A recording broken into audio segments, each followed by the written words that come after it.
tell them not only that you're pro-life, but why you're pro-life. And that may involve some honesty. But in addition, maybe you know this, that she's also a great symbol of the life movement, because in her womb is Christ the Lord, the Redeemer of the world.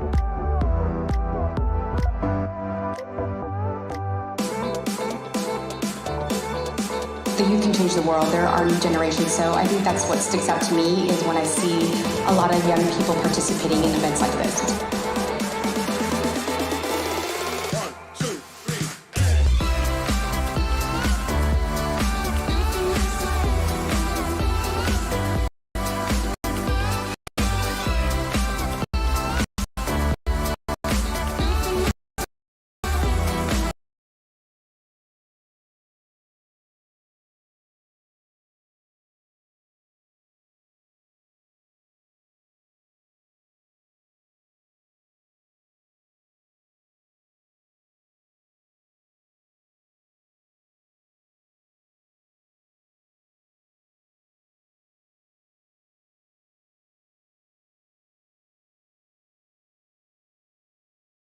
And everyone in between. If this is your first time joining our series,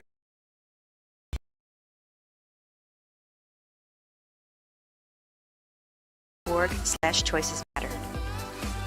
As you know, we welcome your comments and your feedback while you are listening. We've had some wonderful conversations during the past few sessions, and we hope that we will continue the conversation. We'd like to give a shout out to our sponsors who have helped us to make this virtual series possible this year. Each session will feature praise and worship led by Break Ministry. Their song of praise will serve as our opening prayer. So let us pray.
would be to codify into law the findings of Roe v. Wade, meaning that abortion would remain legal in New Jersey even if the Supreme Court decision was overturned.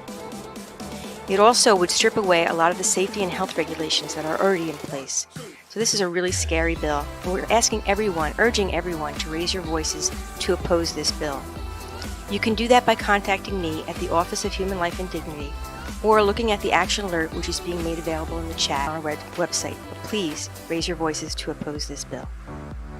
That's so important, Jen. Thank you. As we raise our voices, please join me in welcoming our speaker this morning, Christina Bennett. Christina Bennett has been active in the pro-life movement for 15 years. After graduating college with a degree in business communications, she followed God's call to move to Washington, D.C. She then became a prayer missionary at the Justice House of Prayer and Bound for Life for the ending of abortion. After 3 years in D.C., she continued her work as a prayer missionary at the International House of Prayer, Atlanta. After 6 years of full-time ministry, she began writing for Live Action News. In addition, her writing has also been featured in Life News, Charisma, and Life Site News. Christina is a member of the National Black Pro-Life Coalition, and she served for years as a client services manager at a CareNet-affiliated pregnancy center. She currently works as the communications director for the Family Institute of Connecticut. She is a devoted wife, stepmother, and a licensed Christian minister.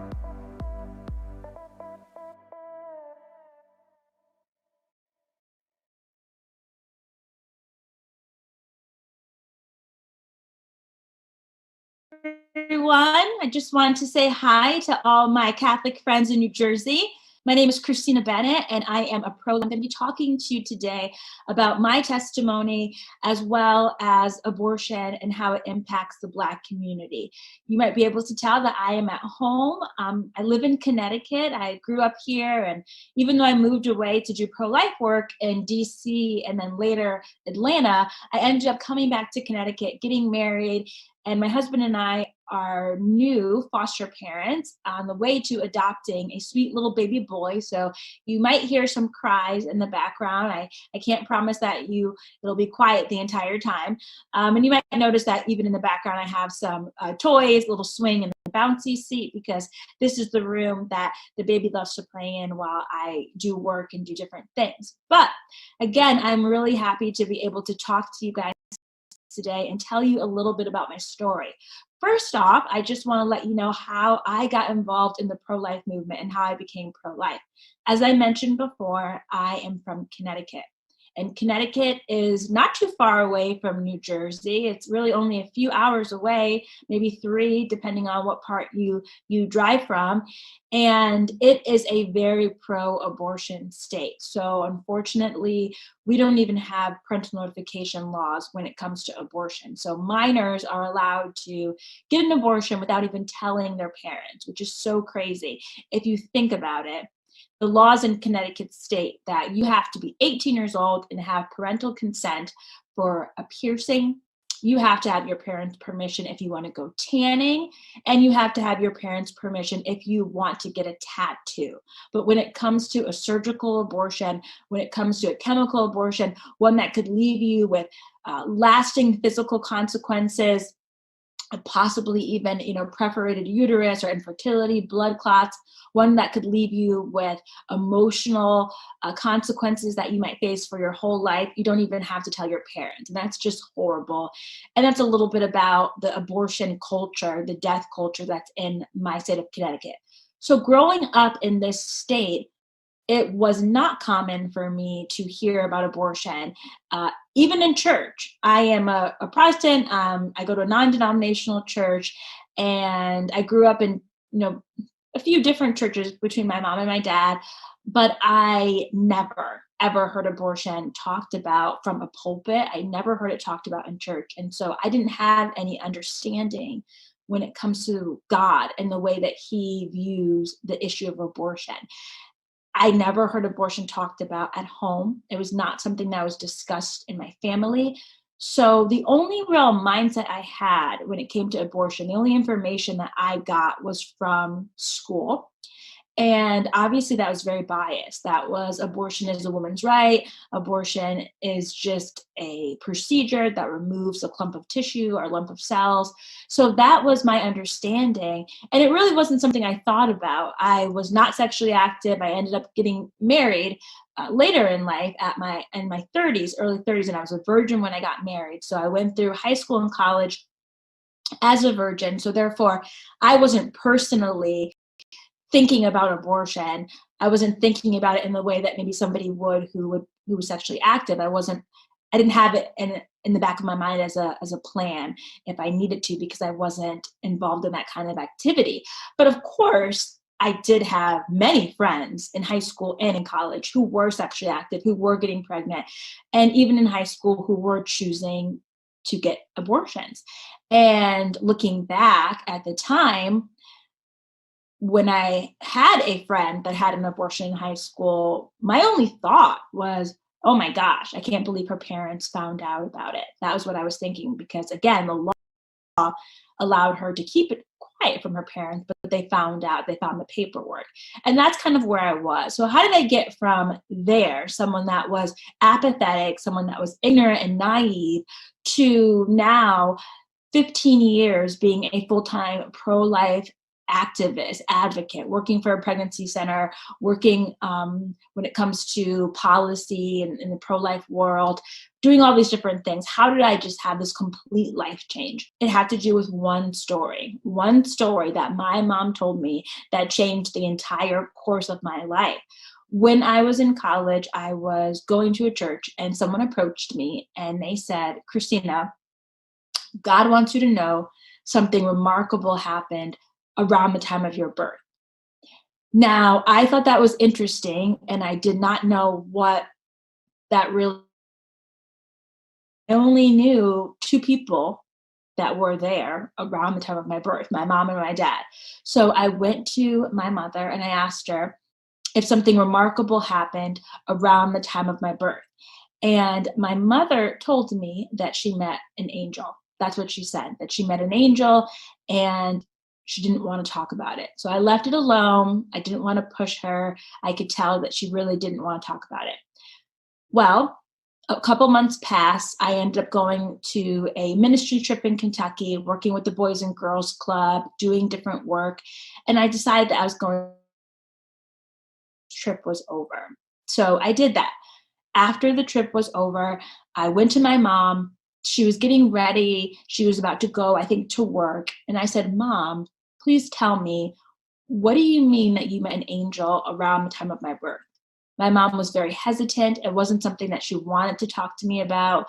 She really didn't want to get into it, but she ended up opening up and telling me that she had scheduled to abort me at Mount Sinai Hospital in Hartford, Connecticut in 1981. That she scheduled to abort me. She went by herself. She was being pressured by my dad. She actually was going to a church. She had a mentor. And she first went to her mentor before going to get the abortion. And she told her mentor that she was pregnant. This mentor looked at her and said, if you come back to this church, I will be the first person to put my foot in the door and not let you in. So tragically, when she went to her mentor to confide in her and to tell her that she was pregnant and really needing help, needing support, needing love, because it was sinful, because her mentor recognized and knew that she was having sex outside of wedlock, she really rejected her and let her know that there was no place for her at the church, that she could not come back, that she was no longer welcome. So that was very devastating. So my mom was dealing now with the rejection from my father, him telling her that he wanted her to get an abortion, and now her mentor had pushed her away and treated her like garbage because she was pregnant and not married. So this drove my mom even further into seeking an abortion. She went by herself, as I mentioned before. She went to Mount Sinai Hospital and she met with a counselor. And I always do the air quotes when I say counselor, because this woman did not actually give her any counsel. She didn't talk to her, mentioned adoption to her. She wasn't interested in hearing her story or what brought her to that moment. Basically, she just wanted to affirm her in her decision to have an abortion. So she said to her, "This seems like the best decision for you to make." Now, was it the best decision? Why did she think it was? Was it because my mom was not married, Black, about to have a baby, low income? I don't really know, but for whatever reason, she told her this is the best decision for you to make. Maybe just because she worked at the hospital helping people to get abortions. And so she probably felt like that was the best option, but it wasn't. And my mom, she left her office and she was told to go into the waiting room and wait until the doctor called her name. But before she got into the waiting room, she paused for a moment, just a moment. She paused and she began to cry in the hallway. And she was just collecting herself, just getting ready to go in and have the abortion. And when that happened, there was an African-American woman, an elderly woman, a janitor. She saw my mom crying. She walked up to her and she said, "Do you want to have this baby?" She actually lifted up her chin and looked her in the eyes and said, "Do you want to have this baby?" And obviously, my mother was taken aback by this woman who's a stranger saying this to her, but it really touched her heart. And she said, "Yes, yes."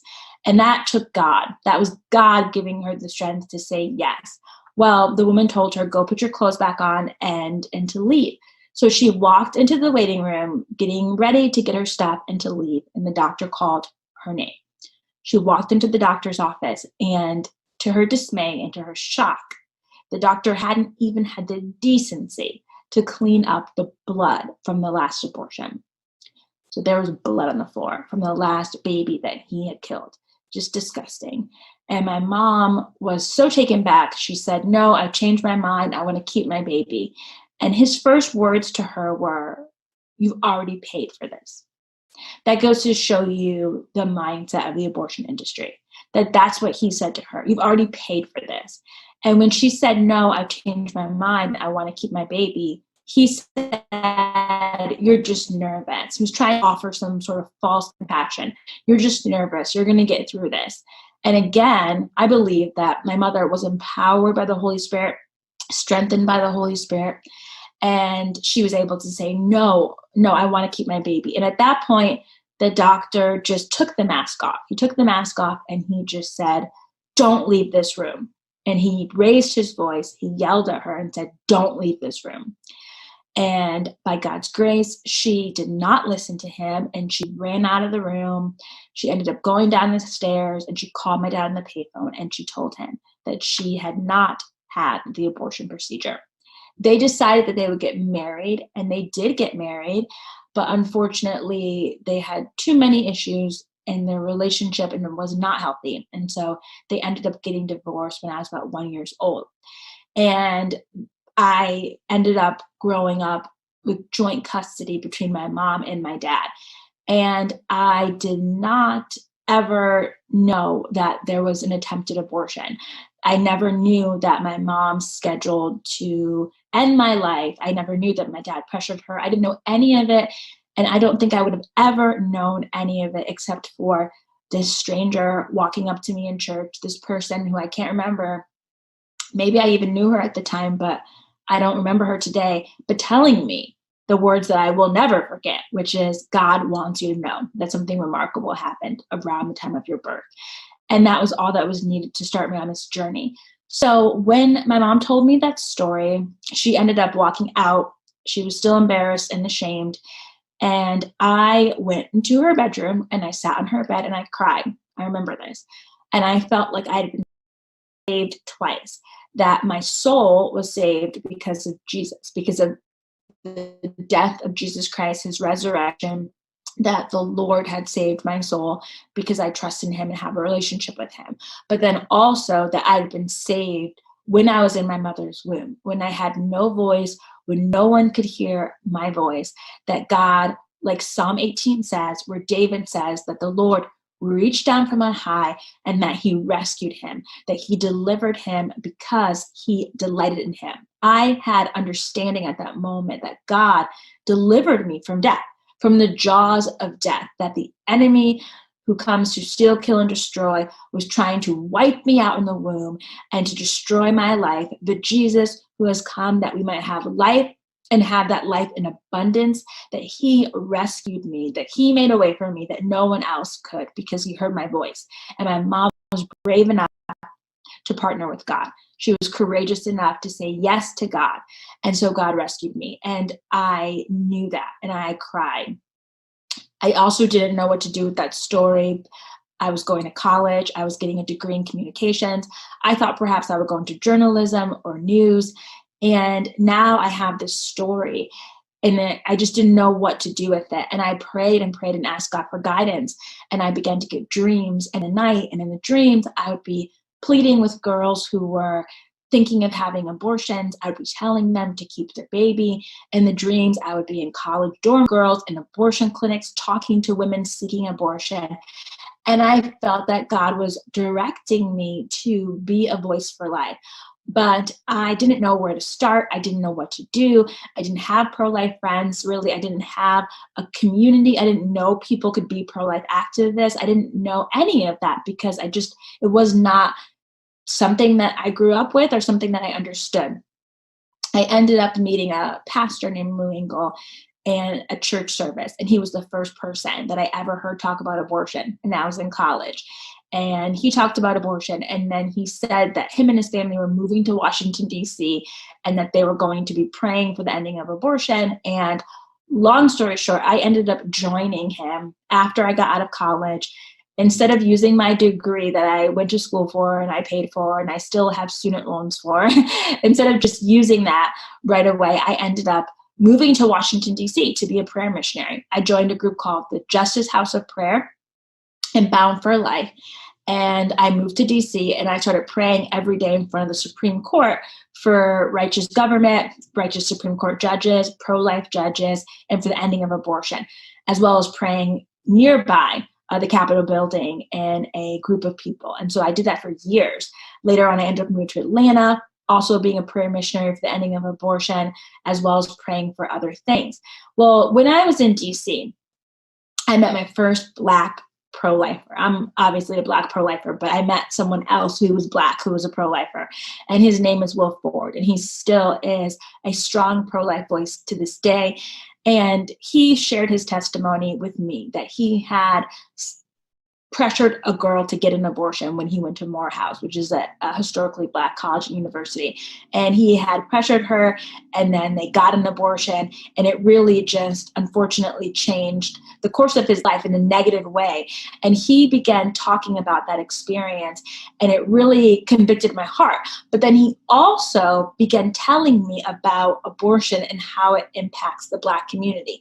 And I just had no idea. I really had no idea that abortion had such a horrible, horrible impact on the Black community. Now, I have always loved Black history. Even if you look in the bookshelf behind me, if you were to zoom in, you would see that I have all of these different books, from Martin Luther King to books on Sojourner Truth's life, to Harriet Tubman's life, to Frederick Douglass, to the civil rights movement, and the anti-slavery abolitionist movement. And so I've always loved Black history, but I'd never been taught about abortion and how that connected to our history. I'd never been taught about eugenics. I knew about eugenics when it came to Hitler. I knew about eugenics and population control when it came to Nazi Germany, but I did not know about it in relation to abortion. And so Will Ford was the first person that opened my eyes to the connection. And then I began researching, because I love to research. I am a researcher. I'll spend hours and hours and hours looking up documents and reading things, and even reading reviews when I buy a product or when I go to a restaurant. So I always want to know. I don't want to just take someone's word for it. I want to know. And so even when I first became pro-life, I started talking to women who had an abortion. Tell me your story. What is your story like? I started talking to men who had abortions or paid for abortions, because I wanted to know firsthand from them what their experience was like. And that's the same thing with this. When Will told me about abortion in the Black community, I began researching it. So I'll just share with you guys some of the things that I found out that were really devastating to me that I didn't know. And some of these things you may already know, and some of them you may not know. One of the first things that I found out that was disturbing to me was about Margaret Sanger. Many of you, if you are pro-life, you're familiar with Margaret Sanger. She was the founder of Planned Parenthood, originally called the American Birth Control League, and then later called Planned Parenthood. And I realized that she had a horrible, horrible view of people of color, that in her writing, she called them weeds. She said that they were human weeds that could be pulled up from the ground, that her eugenicist belief system caused her to consider Black people as less than other races. And she felt that they were actually a burden to society,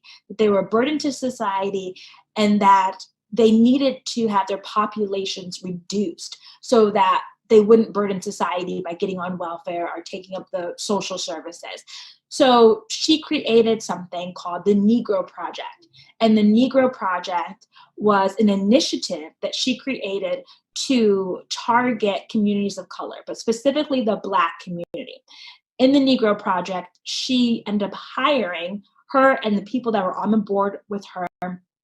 They hired Black ministers, and they paid them money to actually go to revival services and tent services and to preach about birth control. Now, you might be wondering, why birth control? Well, because at this point in time, abortion was not only not legal, but they couldn't even talk about abortion in a way that was too affirming. They couldn't promote it because not there as a society. This was the 1930s and the 40s. And so people would have thought they were insane, because at this point, even birth control was illegal. There were laws in the books that even married couples could not have birth control. So for them, talking about birth control was scandalous enough. So they weren't going to go and then talk about abortion. So she hired these Black ministers to go in and to go to these tent revivals and to push birth control as a means to reducing the Black population. So it was very evil.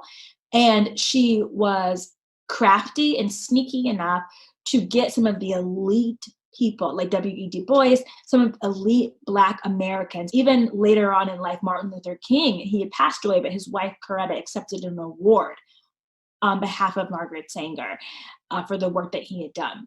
And so she convinced people that her motives were good. She convinced people that she wanted to reach the Black community in love. But the reality is she actually had poor motives, evil motives, and that was to reduce the population of Black people. And so even today, you'll see that Planned Parenthood is still wrestling with the legacy of Margaret Sanger. For the last, 40, 50, so on years, they really denied that she was a racist. They denied that she was targeting the Black community.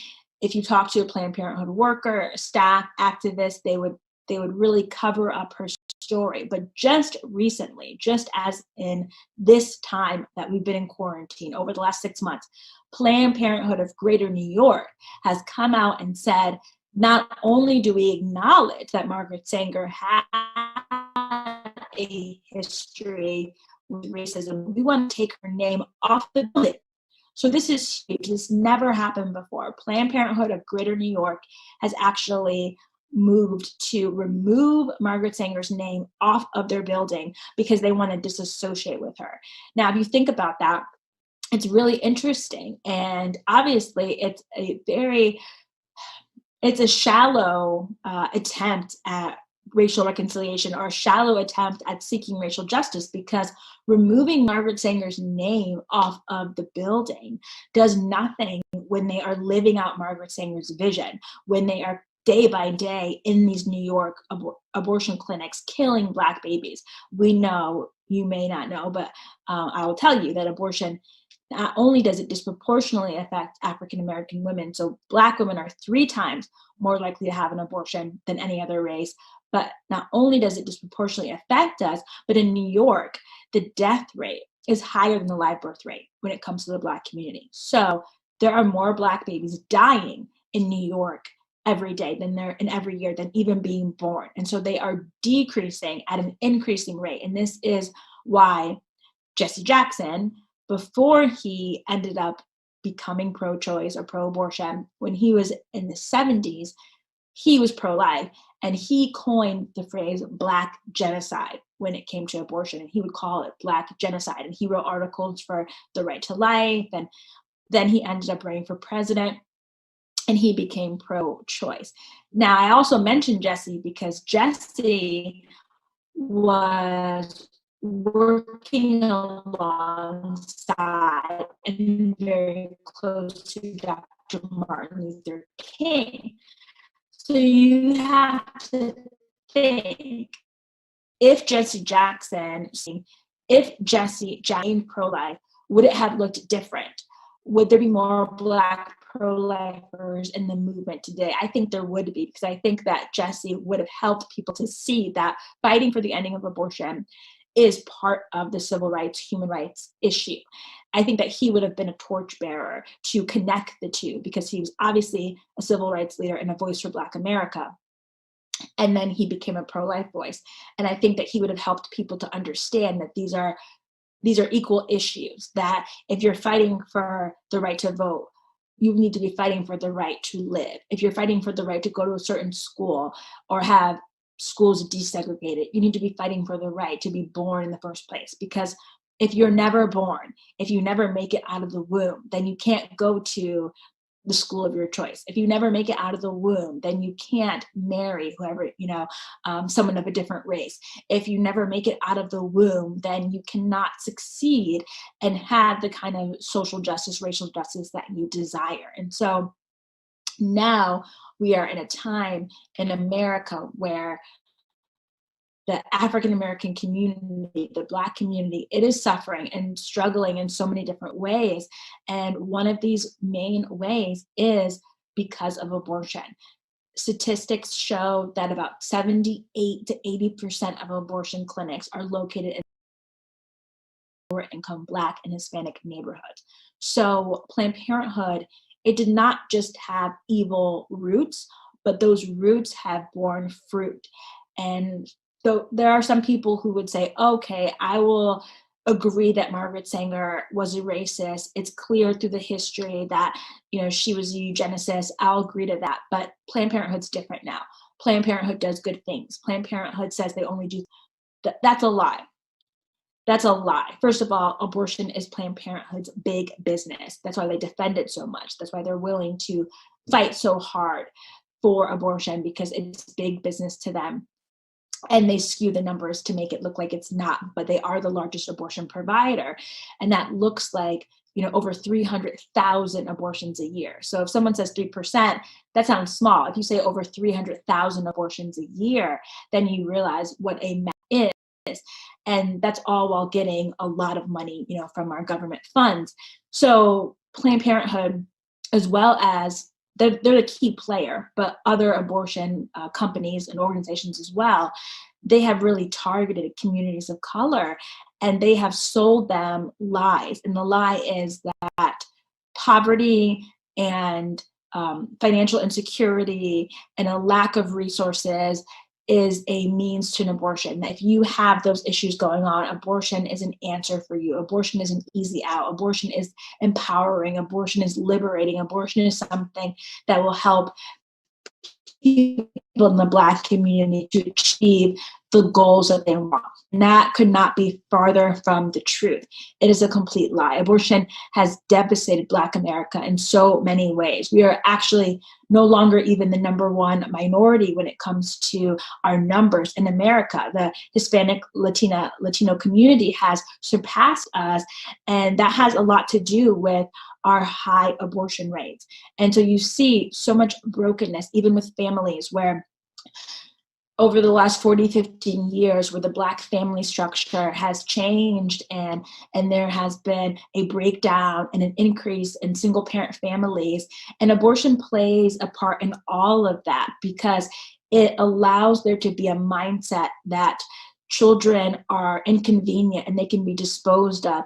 And that also plays into the mindset that women are inconvenient and that they can be disposed of. So maybe 40, 50 years ago, if a man got a girl pregnant, the pressure would be on the man to take responsibility and to marry her and to make a family and to make things right.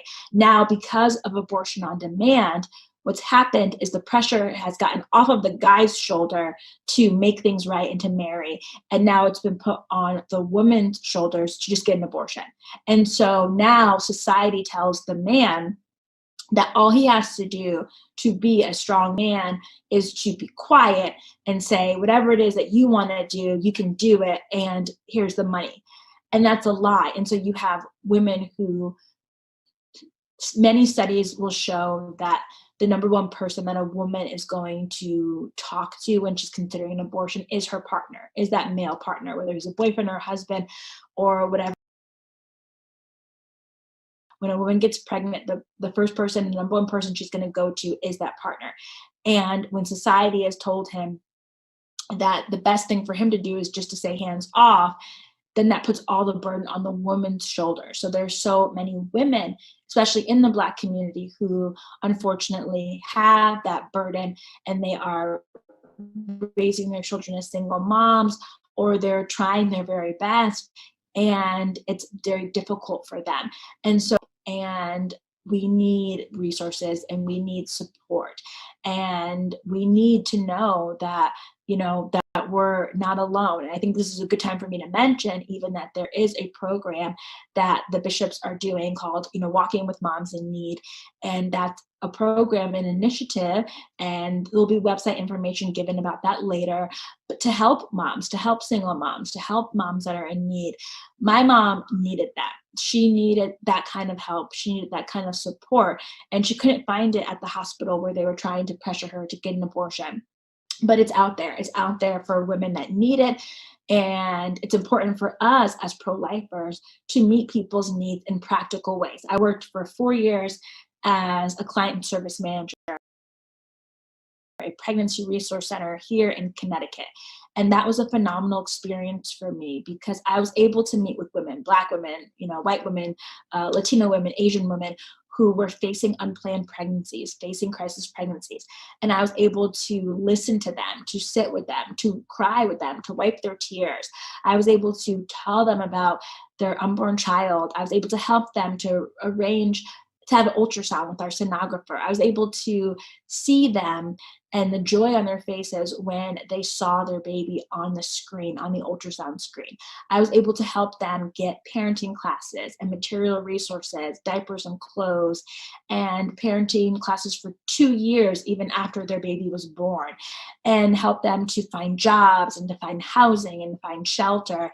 And that's really what God has called us to do in being pro-life, to just know these facts. So I shared facts with you guys. I shared that abortion is the number one cause of death in the Black community. I talked about Margaret Sanger's Negro Project. I talked about how places like New York have a higher abortion rate than even a live birth rate. I talked about how the majority of abortion clinics are located in lower income minority neighborhoods. Well, just those facts are not enough to really bring the change that's needed. So if you were wanting to engage people of color, if you're wanting to engage African American people, yes, of course, you can talk to them about the facts, and you can say, I know that abortion is this, this huge issue in the Black community because the numbers show it. But statistics alone are never enough to move people's hearts because people want to know if you care. And so if you've ever gotten in discussion about abortion online or on social media, you know what people are going to say. Oh, okay, well, how many kids have you adopted? Or how many kids have you taken out of foster care?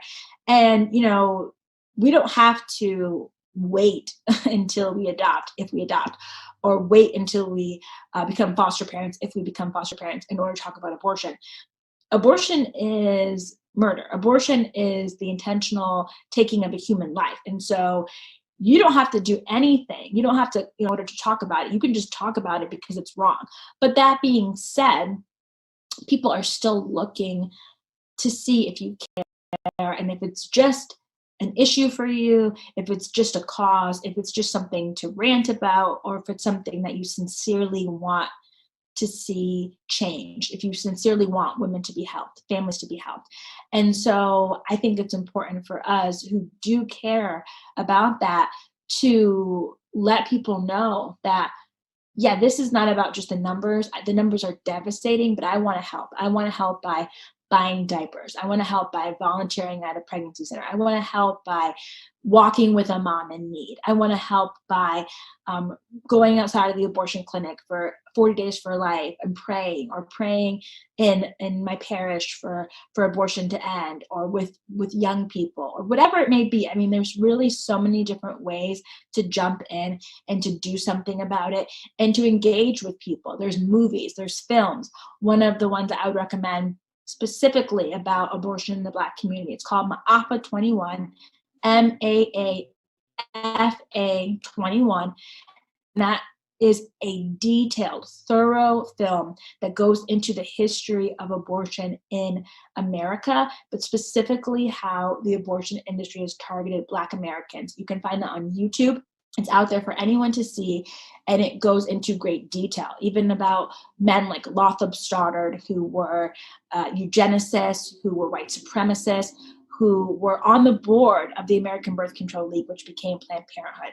It goes into the writings between people in Nazi Germany, as well as the scientists in America. It shares Margaret Sanger's writings. It's a really great resource to understand more of what's happening in the history of abortion in America and how we got to be where we're at right now. So I would highly recommend that. And if you want other resources, you can connect with me as well. I have a website, ChristinaBennett.com. I'm on social media. Black Pro-Life Woman is my Instagram account. Black Pro-Life Woman is my Twitter. And I'm on Facebook as Christina Bennett. And so if you want other resources, or if you have questions for me specifically, you can ask me any questions that you might have. But God has called us all to jump in when it comes to this issue. As I mentioned in the beginning, I never heard a pro-life talk in church. I didn't hear a pro-life talk in my family. So it was very new to me.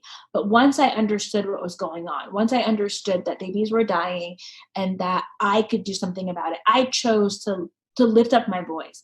And it's not easy, especially being a Black American and being in a very pro-abortion state, being in a world where abortion is legal. It's not always easy. People will make fun of you. People will say that you hate women. I've had even people call me racist, which is crazy. I've had people call me racist against my own people because I've talked about abortion in the Black community, which makes no sense. But again, there's a lot of emotions that surround this issue. There's a lot of people that are hurting, especially women that are post-aborted, who've had abortions, and men who have paid for abortions. They're hurting.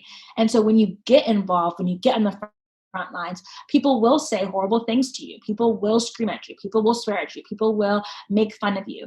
And you have to just keep going. You have to know that it doesn't matter. People say there's no life. To be able to save a life, it's worth any harassment that you might get. And I'm grateful that throughout my life, I have been able to help save lives, whether it's in front of the abortion clinic, whether it's through prayer, whether it's on the phone connecting with someone, or when I worked at a pregnancy center. There are children today that are alive. There are Black babies, white babies that are alive today because I spoke up and I helped their mom. And I said that is only possible because someone helped my mom, because that janitor helped her. So you see, it's like a chain reaction. When one person helps someone, the other person can then go forward and help someone else. So for you, maybe you are a pro-life advocate. Maybe you've been doing this for 10, 15 years. Maybe this is just familiar to you. And hopefully my message is just an encouragement to keep on going and to keep on persevering and to never lose hope. But maybe you're brand new. Maybe you've never spoken to someone else about abortion. Maybe you have these views, but you just don't know what to do. I would encourage you to pray. I would encourage you to ask God, what does it look like for me? What do you want me to do? What skills do I have? What talents do I have? Do I know how to knit? Could I make blankets? Do I know how to paint? Could I go to a maternity home and could I paint something? Do I know how to cook? Could I cook for a pregnant woman in need? Is there an extra space in my house? Could I take in a child through foster care, through adoption? 40 Days for Life. Could I go and pray outside of the abortion clinic? What can you do? Because it'll look different than what I do, but whatever you do can make a difference in this world. And God has called us all to do something, even though it might look different. So abortion in the Black community, it is a pressing issue, along with many other issues. But in order for the Black community to really understand that we care about this issue, we have to show compassion just all across the board. We have to show that as pro-lifers, yes, this is a focus for us. We're very focused on this, but we also care to hear about police brutality, or we care to hear about inner city violence, or we care about the single mom that's struggling, or we care about maternal mortality or infant mortality, which is very high in the Black community, that we are not tuned out to those other issues because we're so focused on abortion. But because we are pro-life and we're focused on abortion, therefore we understand that there's value all across the board, that we know there's value from the womb to the tomb.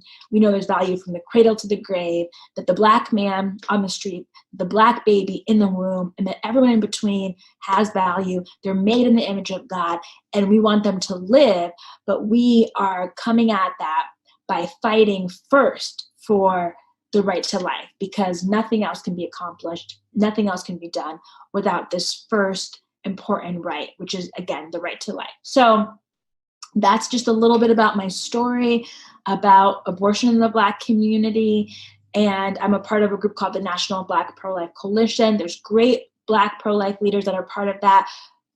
Catherine Davis, Alveda King, Ryan Baumberger, Walter Hoy, Lori Hoy, Arnold Colbreth. These are just a few of the other, Will Ford, like I mentioned before, de Havilland Ford. These are a few Black pro-life leaders that are active all across the country, and they have wonderful resources, videos, talks, messages. So if this is new information to you and you want to learn more, you don't have to only just listen to me. There's a lot of other leaders out there as well that you can listen to. And I'd encourage you, do your research as much as you can, just like I did when I came to this movement. Know your stuff and be able to be a witness and be able to be a voice for life. So thank you so much for listening to me talk. And I just bless you in the name of Jesus. And I pray that you would be a strong voice for life, and that we would be able to end abortion, and we would see our nation healed and whole.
and 1,000 generations, and your family, the children, and the children, and the children. May His presence be upon you, and 1,000 generations, and your family, your children, and your children, and your children. May His favor be upon you, and 1,000 generations, and your family, your children, and the children, and the children. May His presence go before you, and behind you, and beside you, all around you, and within you. He is with you, He is with you in the morning, in the evening, in your coming, and your going, and your weeping, rejoicing. He is for you, He is for you, He is for you, He is for you, He is for you, He is for you, all is for you, He is for you. Amen, amen,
Thank you so much, Christina, for that wonderful and absolutely eye-opening presentation. Yeah, I thought she made a lot of really good points, especially when she spoke about Planned Parenthood in the Black community. It makes me think about this initiative that the USCCB, United States Catholic Conference of Bishops, have underway this year called Walking with Moms in Need. It's basically an initiative asking the parishes to raise awareness about all the resources that we have for women facing unplanned pregnancies or crisis pregnancies. So if you're interested in finding out more about that initiative, you can contact me at the Office of Human Life and Dignity for the Diocese of Metuchen, or you can check out our chat room. Thank you, Jen. That's wonderful. So many great resources there. And for those of you who would like more information about this conference and to view any other of our recorded sessions, including this one, please visit our website, diometuchen.org/choicesmatter. And we hope that you'll join us next week for our next session. It'll feature Kristen Hansen. She'll be talking about legalizing assisted suicide and how she's working to oppose that. The next session is October 29th at 7 p.m. And please plan to join us. We would love it. We hope that you enjoyed this as much as we have. Thank you so much. It's been great. Thanks. Yes, definitely. Thank you.